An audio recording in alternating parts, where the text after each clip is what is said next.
يا عم، ايه في ايه؟ اسمع، لف ودوران مش عايز. ايمان قالت لي على كل حاجه. انا مش فاهم. انا قلت لها ما تقولكش وتنكد عليك، وبعدين دي حاجه بسيطه. بسيطه؟ بسيطه ازاي؟ دي خيانه امانه.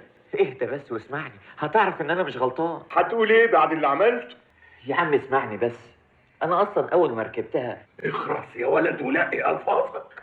يا عم اهدى بقى وخليني احكي لك.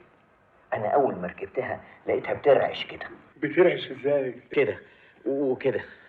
ما انا بصراحه غلطان، ما سمعتش كلام ايمان. قالت لي سخن الاول. هي قالت لك سخن الاول؟ ايوه، وقالت لي ان بابا دايما بيعمل كده. طب كفايه كده، كفايه واحترم نفسك. لا مش كفايه. انا ركبت من هنا ودقيقتين ولقيتها بتسقف. سقف؟ سقف ليه؟ مكتومه عايزه تتسلك.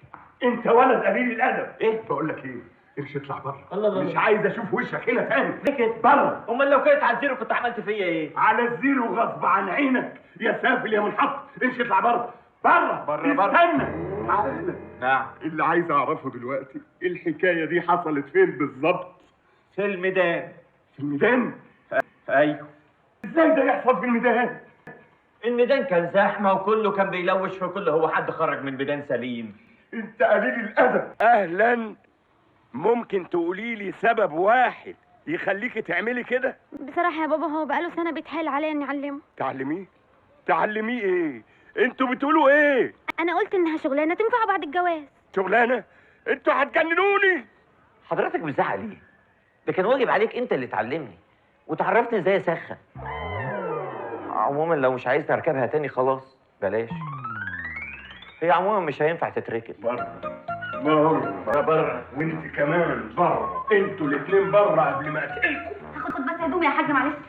بره بره بره بره بره.